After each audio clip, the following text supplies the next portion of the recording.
প্রিয় নবী সাল্লাল্লাহু আলাইহি সাল্লাম একবার অসুস্থ হয়ে পড়েছেন এবং অসুস্থতাটা এত মারাত্মক ছিল যে আমাদের আয়েশা রাদিয়াল্লাহু তাআলা বলেছেন অনেক কাজ তিনি করেন নাই অথচ তিনি বলতেন তিনি করেছেন, মানে তার মনে হতো তিনি করেছেন। আবার অনেক কাজ তিনি করেছেন তিনি ভুলে যেতেন, মানে এরকম একটা অবস্থা তার তৈরি হয়েছে যে স্বাভাবিক না অস্বাভাবিক, আমাদের অনেকের হয়। তখন প্রিয় নবী সাল্লাল্লাহু আলাইহি সাল্লাম বিভিন্ন তখনকার যে চিকিৎসক ছিল তাদের সহযোগিতা নিয়েছেন, বিভিন্ন ট্রিটমেন্ট করেছেন, কিন্তু কোনোভাবে কোনো কাজ হচ্ছিল না। আল্লাহ রাব্বুল আলামিন তার নবী সাল্লাল্লাহু আলাইহি সাল্লামের চিকিৎসার জন্য দুইজন ফেরেশতা পাঠিয়েছেন।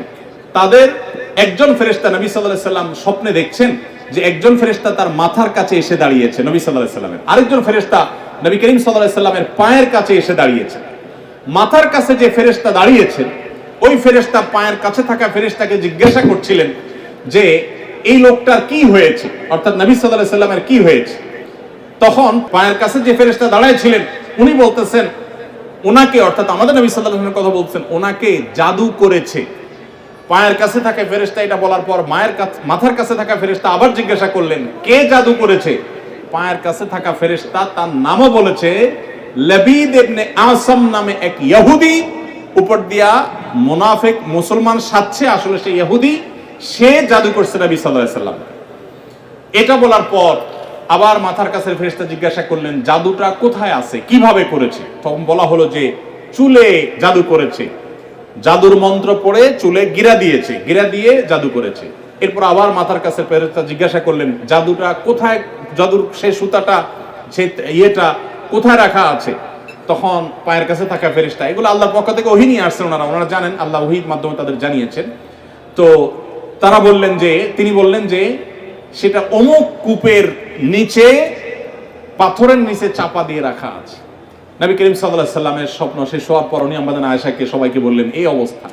এরপর তিনি সেই সুতা তুলে আনলেন, সুতা তুলে এনে সেটা যখন ধ্বংস করলেন, গিরা খোলার ব্যবস্থা করলেন, সেই চুল তখন দেখা গেল নবী সাল্লাল্লাহু আলাইহি সাল্লামকে আল্লাহ তাআলা অলৌকিকভাবে সাথে সাথে সুস্থ করে দিয়েছে। এই জন্য এই সূরাকে বলা হয় সূরা ফালাক, সূরা নাসকে বলা হয় মুআওয়াযাতান। যেই কোনো সুবিধায় ইয়াকিন পরিপূর্ণভাবে রেখে আপনার সাধারণ অসুস্থতা হলে অবশ্যই আপনি ট্রিটমেন্ট গ্রহণ করবেন। নবী সাল্লাল্লাহু আলাইহি ওয়াসাল্লাম নির্দেশ করেছেন তাদাও, তোমরা চিকিৎসা গ্রহণ করো, অসুখ হলে ডাক্তারের কাছে যাও, চিকিৎসা গ্রহণ করো। ফাইন্নাল্লাহা মা খালাকা দাআন ইল্লা খালাকা লাহু দাওয়া। আল্লাহ এমন কোন রোগ সৃষ্টি করেন নাই যেই রোগের প্রতিষেধক বা ঔষধ সৃষ্টি করেন নাই, সেটা তোমরা করো। সেই সাথে আবার কোরআনে এও বলা হয়েছে যে এই কোরআনকে মানুষের জন্য শেফা হিসেবে আল্লাহ দিয়েছেন। অতএব ইয়াকিনের সাথে আমরা এই আমলটা করব। আমি আবারও বলছি, আমার জীবনে একবার নয়, আল্লাহর শপথ করে বলছি, বহুবার আমি দেখেছি সূরা ফালাক, সূরা নাস, সেই সাথে সূরা ফাতিহা। সূরা ফাতিহাটাও সর্বরোগের ঔষধ।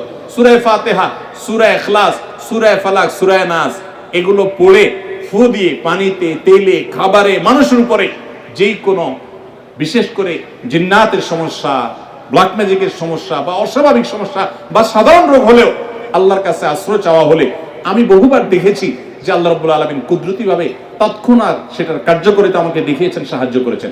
আমরা সবাই আমল করবো তো ইনশাআল্লাহ।